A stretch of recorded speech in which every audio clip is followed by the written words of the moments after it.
Assalamualaikum dan salam Malaysia Medani. Bersama saya Abang Muasli Abang Abdul Samad dalam Berita Pagi Sarawak edisi Ahad 5 Mac.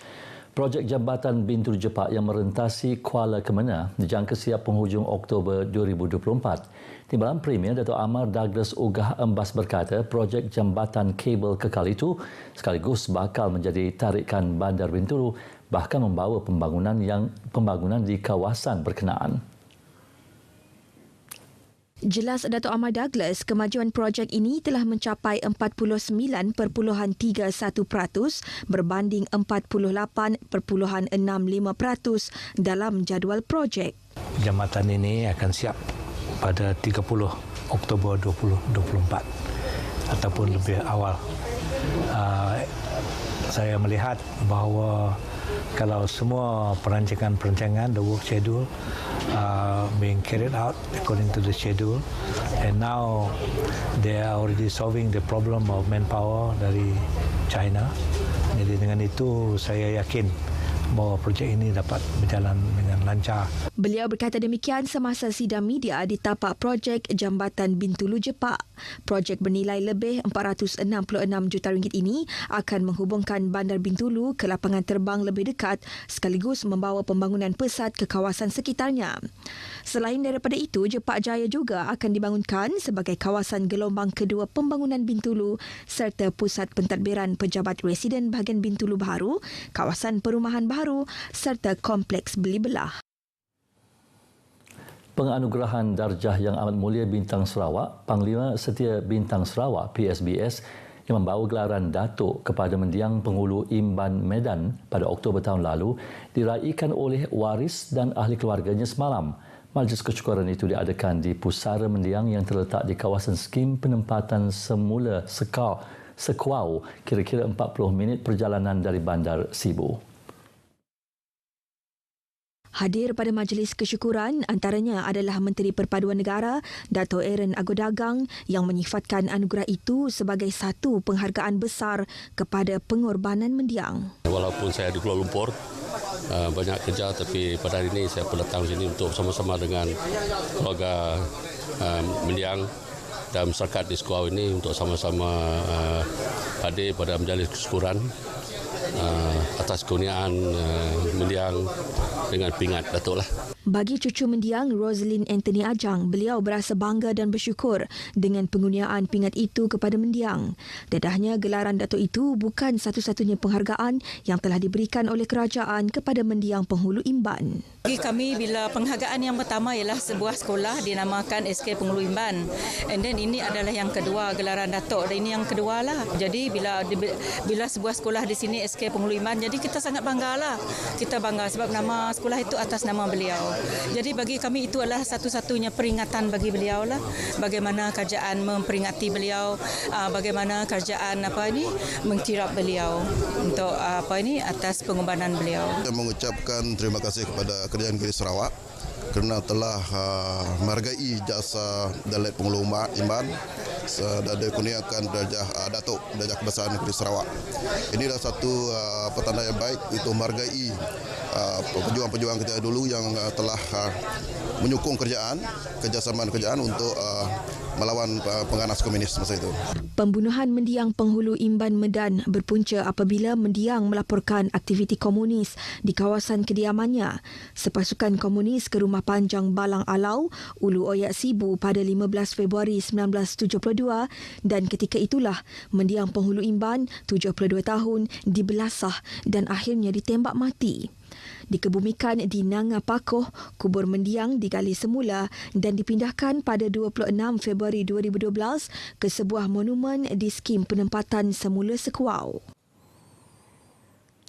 Sarawak berharap peruntukan tambahan akan disalurkan bagi menaik taraf kemudahan bekalan utiliti air, elektrik dan telekomunikasi pada masa akan datang. Timbalan Menteri Utiliti dan Telekomunikasi Sarawak, Datuk Dr. Abdul Rahman Junaidi berkata, ia bagi memastikan infrastruktur asas kawasan luar bandar Sarawak tidak dipinggirkan. Jadi melalui bajet yang telah pun diumumkan oleh Yang Berhormat Perdana Menteri, harapan kita pada masa akan datang ia dapat dilaksanakan dengan segera untuk memastikan bahawa ada bahagian-bahagian yang masih tertinggal dapat kita laksanakan. Namun demikian kita akan berusaha untuk memastikan bahawa peruntukan yang tambahan atau peruntukan lain dapat disalurkan ke Sarawak pada masa-masa yang akan datang.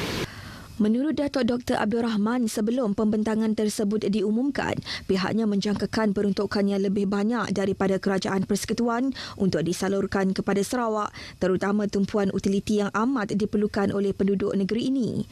Katanya setelah belanjawan itu diumumkan, jumlah tersebut dilihat masih belum mencukupi dan diharap Kerajaan Persekutuan akan menambah peruntukan bagi membantu Sarawak membangunkan kemudahan asas itu bagi keperluan penduduk luar bandar. Beliau berkata demikian kepada pemberita di Dewan Mahligai Gading Lundu selepas Majlis Penangguhan Program Literasi Media Kreatif bersempena sambutan Jubli Emas Pertubuhan Kebangsaan Belia Bersatu Sarawak Saberkas dan diminta mengulas mengenai pembentangan belanjawan 2023 baru-baru ini. Pada 24 Februari lepas, Perdana Menteri yang juga Menteri Kewangan, Datuk Seri Anwar Ibrahim, semasa membentangkan belanjawan 2023 berkata, menerusi belanjawan itu, Sabah dan Sarawak akan memperoleh peruntukan pembangunan masing-masing sebanyak RM6.5 bilion dan RM5.6 bilion. Daripada jumlah itu, lebih RM2.5 bilion turut disediakan bagi melaksanakan projek prasarana awam yang kebanyakannya untuk manfaat Sabah dan Sarawak, melibatkan projek jalan dan lampu jalan serta bekalan air dan elektrik. Terdahulu berucap pada majlis itu, Datuk Dr. Abdul Rahman yang juga Timbalan Presiden Saberkas menggalakkan golongan belia untuk memanfaatkan teknologi digital pada masa kini untuk menyebarkan maklumat yang positif kepada masyarakat. Beliau turut memberitahu bagi meraikan sambutan Jubli Emas Saberkas, sebanyak 727 program telah disusun atur dan setakat ini sebanyak 12 program berjaya dilaksanakan. Datuk Dr. Abdul Rahman turut mendedahkan bahawa Kuching bakal menjadi tuan rumah bagi majlis sambutan Jubli Emas 50 tahun yang akan diadakan pada 19 Mac ini dan akan disempurnakan oleh Premier Sarawak, Datuk Patinggi Tan Sri Abang Johariddin Openg. Dalam majlis sama, Ahli Dewan Undangan Negeri Tanjung Datu Azizul Anwar Pehen Sri Adnan menyeru golongan belia supaya menggunakan media sosial dengan beretika dan tidak menyebarkan fakta palsu yang boleh mengelirukan pengguna media sosial yang lain hanya kerana mahu meraih bilangan penonton sahaja. Azizul berkata perkongsian yang salah akan memberi kesan negatif dan menggugat keselamatan masyarakat setempat. Beliau berkata demikian pada ucapan alu-aluan semasa Majlis Penangguhan Program Literasi Media Kreatif bersempena sambutan Jubli Emas Saberkas di Dewan Mahligai Gading Lundu. Pada program sehari itu, para peserta didedahkan dengan taklimat tentang sisi gelap media sosial daripada Wakil Suruhanjaya Komunikasi dan Multimedia Sarawak, penipuan dalam talian oleh Jabatan Siasatan Jenayah Komersial Sarawak serta perkongsian bersama YouTuber dan asas videografi menggunakan telefon pintar. Beliau yang juga pengerusi Saberkas Tanjung Datu berharap perkongsian seumpama itu akan memberi pemahaman kepada generasi muda tentang media sosial dan memupuk budaya celik media sosial dalam kalangan ahli Saberkas dan belia setempat. Pelbagai agensi dan jabatan berkaitan di daerah Selangau kini diletakkan dalam keadaan bersiap sedia untuk menghadapi sebarang kemungkinan banjir di kawasan tersebut. Menurut Ahli Dewan Undangan Negeri Tamin, Christopher Gira Sambang, antaranya adalah kaki tangan di Pejabat Daerah Selangau dan Jabatan Bomba dan Penyelamat Selangau yang akan bergerak dan bertindak segera sekiranya terdapat laporan banjir di kawasan itu. Ujarnya lagi, 3 lokasi dikenal pasti berisiko banjir adalah di tebingan Sungai Mukah, Batang Oyak dan di kawasan Balingian. Meskipun belum menerima sebarang laporan kejadian banjir, pihaknya telah mengenal pasti beberapa pusat pemindahan sementara untuk digunakan. Satu tempat di Dewan Serbaguna di Selangau, itu dulu kita pakai juga Dewan SK Tengah, dan di kawasan Batang Oyak kita pakai Dewan Serbaguna di Skuad. Beliau ditemui pemberita ketika menghadiri Majlis Kesyukuran Pengurniaan Darjah Panglima Setia Bintang Sarawak PSBS yang membawa gelaran Datuk kepada mendiang penghulu Imban Medan yang diadakan di Pusara Mendiang dekat skim penempatan semula Skuau. Majlis Daerah Limbang MDL bakal melaksanakan parkir berbayar yang dijangka akan dimulakan tahun ini di daerah itu. Wali Kota Majlis Daerah Limbang, Kaunselor Sufian Mohad menjelaskan pada masa ini pihaknya masih dalam proses pembentangan semula kertas kerja bagi mendapatkan kelulusan daripada pihak berkaitan. Ujar Kaunselor Sufian lagi, pelaksanaan parkir berbayar tersebut adalah bertujuan bagi perancangan daerah yang lebih tersusun dan sistematik selain membantu meningkatkan ekonomi daerah Limbang. Beliau berkata demikian pada program komuniti bersama ahli majlis di Limbang.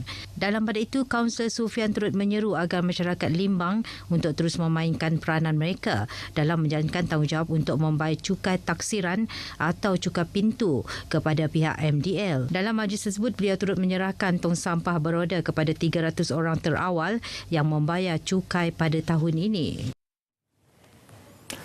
Sebanyak 17 pasukan sepak takraw bergu lelaki dan wanita melibatkan belia berusia 12 hingga 17 tahun menyertai kejohanan sepak takraw jemputan regu belia anjuran bersama Kelab Sepak Takraw Satok dan Perbadanan Pembangunan Sarawak yang berlangsung di Kompleks Sukan Dewan KSK Satok bermula semalam.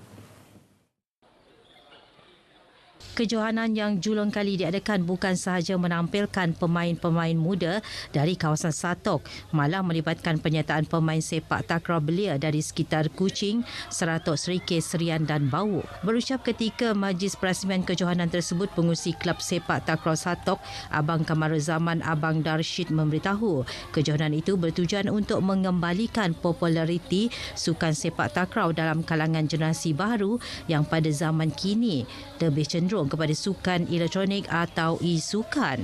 Selain itu, katanya kejohanan tersebut juga bertujuan menjungkil bakat-bakat baharu dalam kalangan belia tempatan di peringkat bahagian negeri maupun negara. Justru beliau berharap agar kejohanan ini akan dapat dianjurkan setiap tahun untuk mengekalkan sukan tradisi itu agar tidak hilang di telan zaman. Majlis perasmian kejohanan telah disempurnakan oleh Timbalan Ketua Cawangan N8 Satok, Hilmi Osman, yang mewakili Ahli Dewan Undangan Negeri Adun Satok, Datuk Ibrahim Baki. Paparan itu tadi mengakhiri Berita Pagi Sarawak edisi Ahad 5 Mac. Dapatkan perkembangan sahih sepanjang masa melalui portal berita.rtm.gov.my. Assalamualaikum dan salam Malaysia Madani.